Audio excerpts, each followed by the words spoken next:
24장 1절에서부터 7절입니다. 사무엘상 24장 1절에서 7절. 오늘은 우리 절 수가 그렇게 많지 않으니까 우리 한 목소리로 우리 1절에서부터 7절까지 한번 읽어봅시다. 자, 1절로부터 같이 봅니다. 시작. 사울이 블레셋 사람을 쫓다가 돌아오매 어떤 사람이 그에게 말하여 이르되 보소서 다윗이 엔게디 광야에 있더이다 하니 사울이 온 이스라엘에서 택한 사람 3,000명을 거느리고 다윗과 그의 사람들을 찾으러 들령서 바위로 갈새 길가 양의 우리에 있는즉 굴이 있는지라 사울이 이를 보러 들어가니라. 다윗과 그의 사람들이 그 굴 깊은 곳에 있더니 다윗의 사람들이 이르되 보소서 여호와께서 당신에게 이르시기를 내가 원수를 내 손에 넘기리니 내 생각에 좋은 대로 그에게 행하라 하시더니 이것이 그날입니다.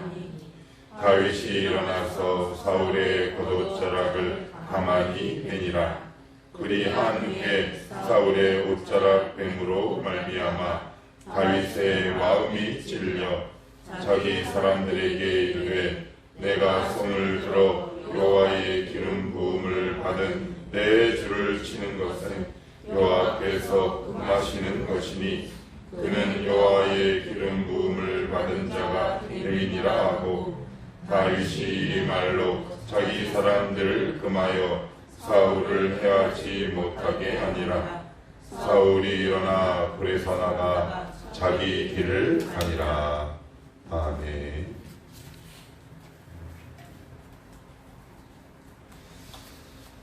지금 계속되는 다윗의 도피 생활 가운데 어제 셀라 하마는 못 제가 말씀을 드렸습니다.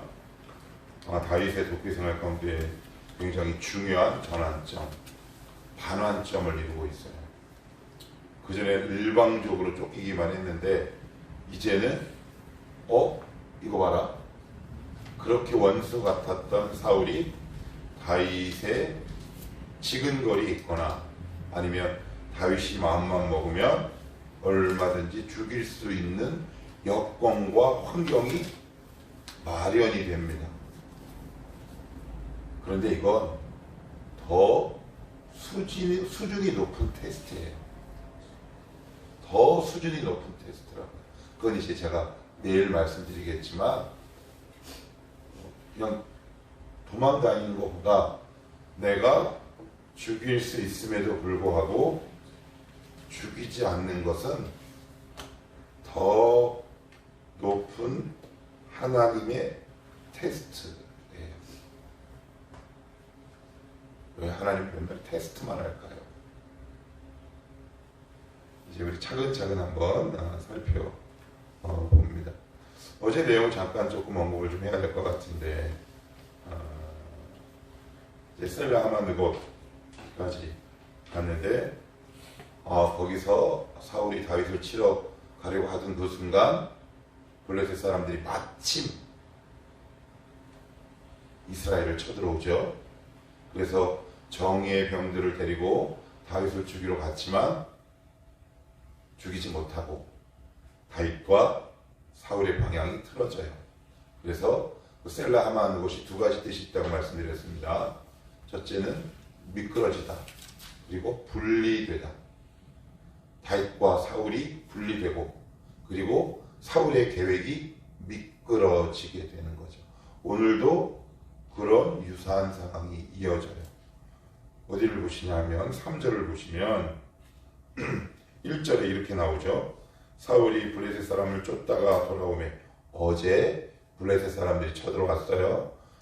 이제 전쟁을 하고 이제 급하게 다시 다윗을 죽이려고 돌아오는 와중에 어떤 사람이 그에게 말하여 이르되 보소서 다윗이 엔게디 광야에 있더이다. 그랬더니 사울이 3,000명 이 당시 다윗은 600명.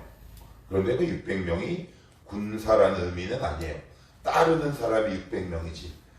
그래서 그 가운데 뭐 군사가 몇 명인지는 모르겠지만 다윗보다 압도적인 숫자를 이끌고 엔게디. 우리가 이제 이 얘기 많이 들어보셨겠지만 이스라엘 지역은 석회질이에요. 석회질. 이스라엘 백성들은 유럽과 마찬가지로 지중해 연안, 로마, 터키, 이스라엘 지중해 연안은 거의 다 석회질이에요. 그 말인즉슨 동굴이 많다는 얘기예요. 동굴이 왜 많냐? 파기가 수월합니다. 우리나라는 동굴 파기가 거의 어려워요. 말 그대로 짱돌이라는 말이에요. 근데 거기는 석회질이라 동굴 파기가 쉽고, 그리고 천연 동굴이 되게 많아서 우리가 생각하는 그런 동굴이 아니라 우리 제주도에 있는 무슨 뭐 만장굴이네, 아니면 우리가 이름만 대면 알만한 유명한 굴들은 거의 대부분 석회질로 된 경우가 많은데 굉장히 복잡한 미로처럼 되어 있어요. 그러니까 우리가 사극에서 보던 그냥 한 길로 뻥 뚫려 있는 그런 동굴이 아니라 그 안에 동굴이 서로 이어져 있는 개미집과 같은 굉장히 복잡한 구조의 동굴을 가지고 있는데, 그런 동굴이 그 엔게디 지역에 되게 많았다고 해요. 그러니 600명이 몸을 숨기죠. 우리가 머리에 그리는 그런 단순한 동굴 구조면 밖에서 봐도 보이잖아요. 일직선으로 확 뚫려 있으니까 그렇게 머리에 그리면 되시는데, 이제 3,000명을 찾으러 갔어요. 그런데 3절 보시면 길가양에 우리의 이른즉 굴이 있는지라 사울이 뒤를 보다라는 말은 두 가지 뜻이 있는데, 하나는 용변을 보다, 둘째는 낮잠을 자다인데 지금도 굉장히 말이 많아요. 어느 것이 진짜냐? 용변을 보다라고 얘기하는 사람들의 주장은 그거예요.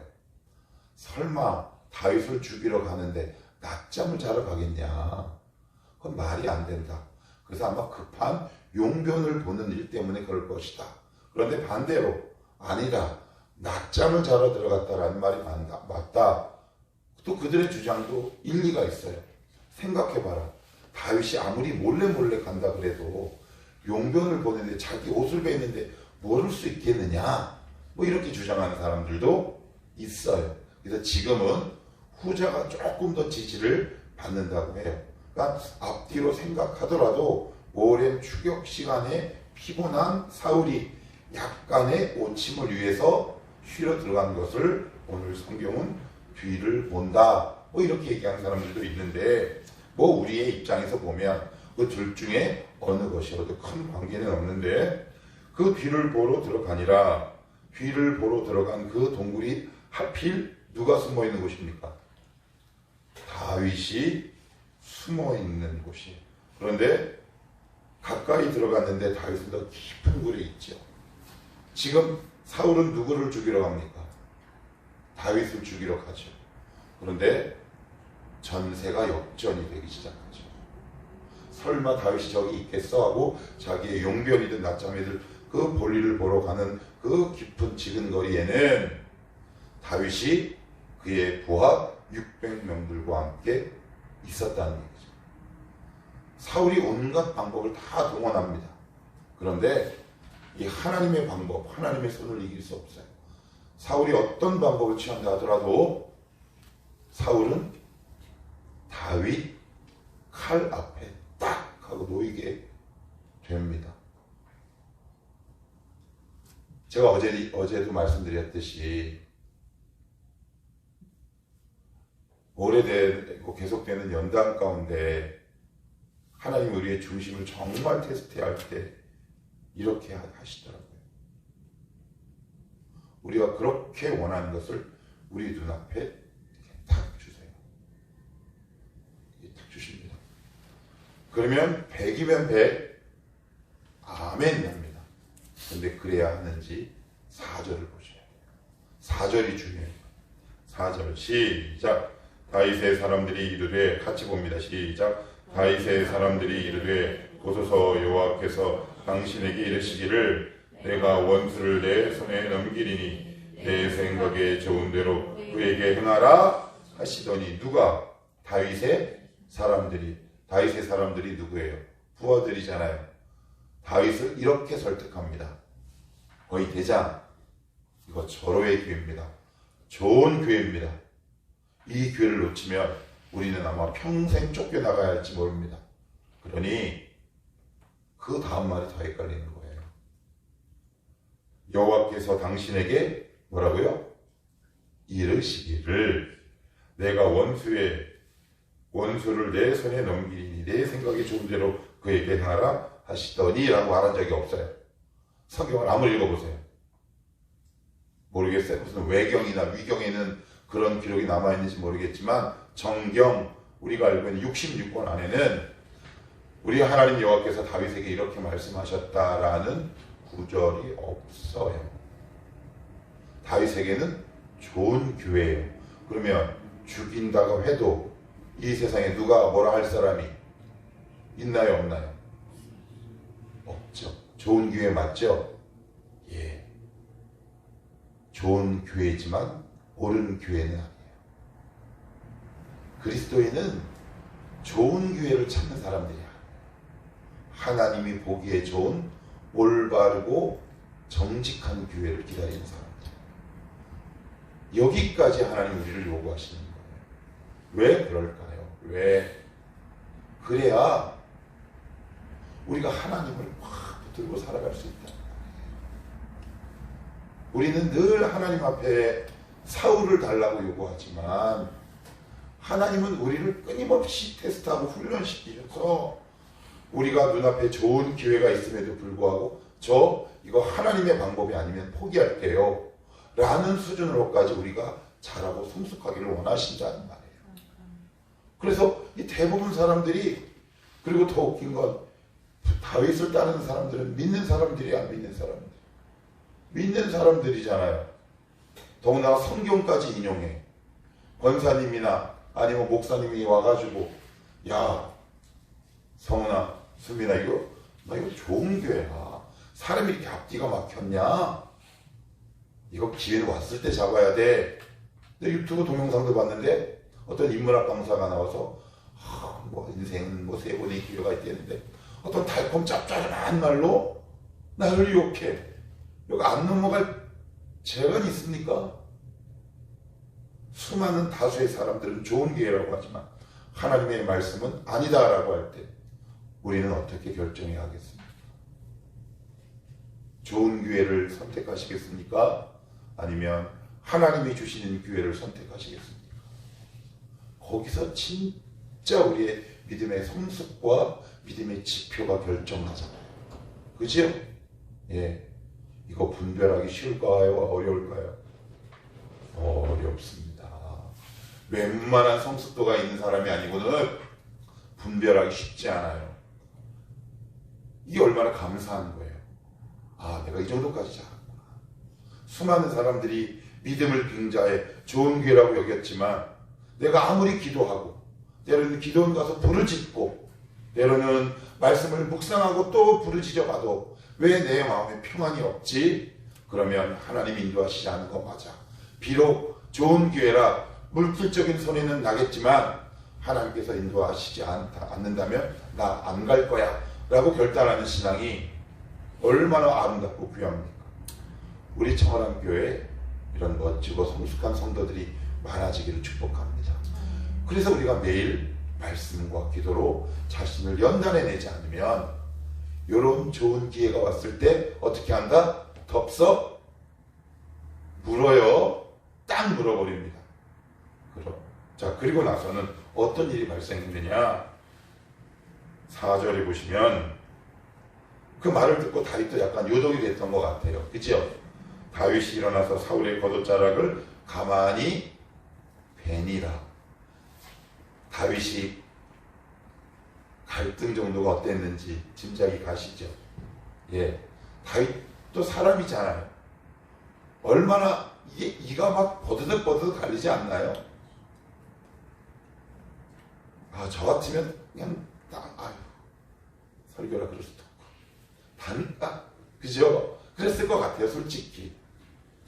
그런데 다윗도 그 그나마 유한이 되는 게 사람이었는지 해야 한다, 하지 말아야 한다, 가부, 찬반, 갈등이 50대 50이 팽팽한 끝에 사울의 옷자락을 가만히 베요. 그리고 나서는 5절 같이 한번 봅니다.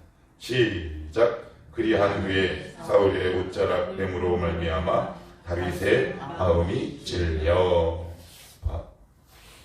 이게 왜 그럴까요? 주님 앞에 그리고 사울을 피해 늘 돌아다니고 피해 다니고 도망자의 신세로 살아가는 인생이었지만 다윗은 이거 하나는 분명했던 거예요. 왜 이렇게 양심에 찔렸을까요?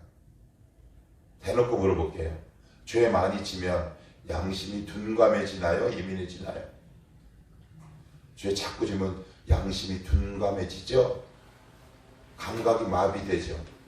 찔렸다라는 것은 하나님 앞에 그의 양심이 살아있었다는 거예요. 이 말인즉슨 도피 생활 가운데에서도 주님과의 관계가 이어졌다라는 또 다른 표시이기도 해요. 그죠? 얼마나 바쁜 생활이겠어요. 늘 사울이 언제 오는지 그 귀를 기울여야 하는데 그 가운데에서도 다윗은 주님과의 관계가 바르고 남달랐던 사람이에요. 그것이 아니고선 이것을 설명해줄 재간이 없어요. 그 사람은 영적 결벽증이 있었다라는 것이 성경의 증언이겠습니까? 그는 양심이 남다르게 뛰어났다는 것이 성경의 증언이겠습니까? 그렇지 않죠. 성경은 단순한 인문학 책이 아니죠. 그래서 이 말씀은 도피 생활 가운데에서도 다윗은 여러 가지 열악한 여건과 환경이 있었지만 하나님과 신실한 관계를 맺는데 흔들림이 없었다라는 말 외에는 이 현상을 설명할 길이 없다. 그러니까 찔림이 있었던 거죠. 이러면 안 되는데. 작은 일에도. 근데 대충 교회를 다니는 사람이 보면 이렇게 얘기할 수 있어요. 제 결벽이다, 결벽. 앵간힘이다라 라고 얘기할 수 있어요. 그런데 하나님은 그런 다윗의 이런 점을 귀하게 보십니다. 사람이 귀하게 보는 것과 하나님이 귀하게 보는 것이 차이가 날 때도 있다. 마지막으로 하나 더 볼게요. 자, 7절까지 한번 봅니다. 7절 시작. 다윗이 이 말로 자기 사람들을 금하여 사울을 해하지 못하게 하니라. 사울이 일어나 굴에서 나가 자기 길을 가니라. 그래요. 여러분 그일라 전투 들어보셨나요? 다윗이 동굴에 있는데 사람들이 그일라 사람들을 좀 구해달라고 요청해 오지요. 근데 지금 다윗과 그의 부하들은 지금 피난 가운데 있고 도피 생활 가운데 있어요. 그랬더니 다윗이 가지요. 하나님 앞에 묻죠. 그랬더니 가래요. 그랬더니 부하들은 안 된대요. 유다로 가는 것도 막 죽을 판에. 그런데 하나님이 뜻이 맞다라고 확신이 되니까 말씀에 순종해. 또 우리가 우리 22장에서도 보면 가시 나타나서 뭐라 그래요? 유다로 가라. 그랬더니 가야 안 가요? 가죠. 부하들은 본 거예요. 계속되는 다윗의 순종을 통해 다윗 가운데 권위가 생기기 시작합니다.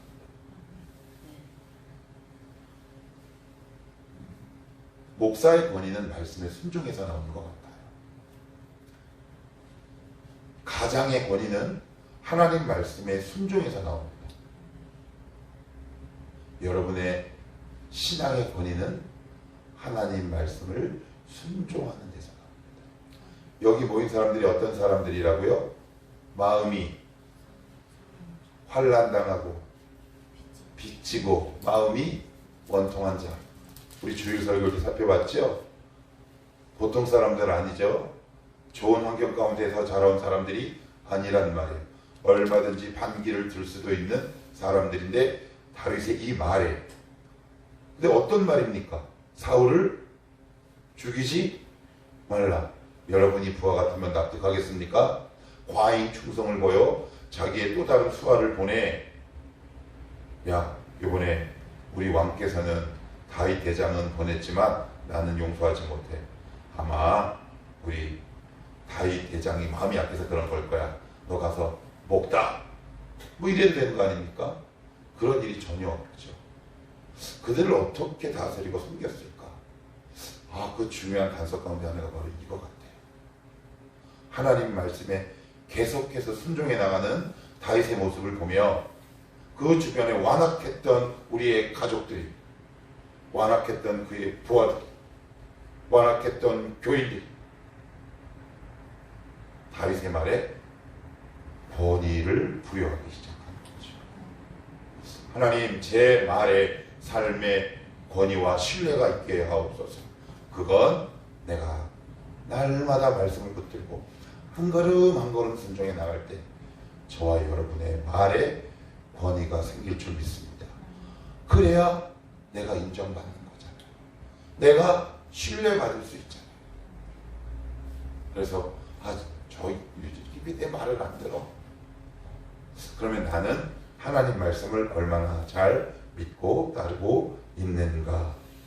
하나님, 오늘도 그 말씀과 씨름할 때 내 영혼과 마음에 배임과 상처가 일어날 수 있습니다. 이 순종을 통해 제가 손해볼 수도 있습니다. 이 말씀을 순종하며 지켜나갈 때 하나님, 제 마음이 아플 수 있습니다. 누군가에게 손가락질 받을 수 있겠지만 그럼에도 하나님, 오늘 말씀을 붙들고 순종할 수 있는 용기 주시고 결국 이 말씀을 붙들고 순종하는 삶이 되게 하옵소서. 이러한 삶이 여러분 인생에 쌓이고 쌓일 때 우리 주변에 있는 사람들이 저와 여러분을 신뢰할 겁니다. 그러한 멋진 사람들이 되시기를 주님의 이름으로 축복합니다.